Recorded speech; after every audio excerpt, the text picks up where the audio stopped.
જે લોકો હેડફોન કે ઇયરબડનો વધારે યુઝ કરતા હોય છે તો તેમને કેટલીક બાબતોનું ધ્યાન રાખવું એ ખૂબ જરૂરી છે. એવા લોકોને ફટાફટથી આ વિડીયો મોકલી દો, કારણ કે આ વિડીયોમાં હું કેટલીક ટિપ્સ જણાવવાની છું.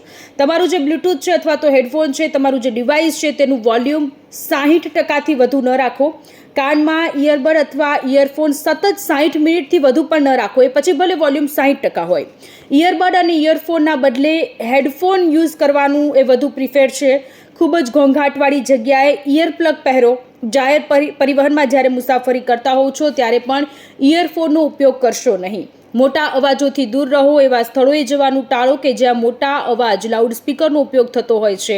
જો મોટા અવાજમાં રહેવું મજબૂરી છે તો નોઇઝ કેન્સલેશન હેડફોન જે માર્કેટમાં મળી રહ્યા છે તેનો ઉપયોગ કરવો જોઈએ, જેથી કાનને ઘોંઘાટવાળા અવાજથી બચાવી શકાય. આ ટિપ્સ છે કે જે તમે જ્યારે પણ હેડફોન અથવા તો ઇયરબડનો યુઝ કરતા હોવ છો ત્યારે આટલી ટિપ્સનું ધ્યાન રાખશો તો તમારા કાનનું જે ઇન્ફેક્શન થવાની જે શક્યતાઓ છે તે ખૂબ ઓછી રહેશે.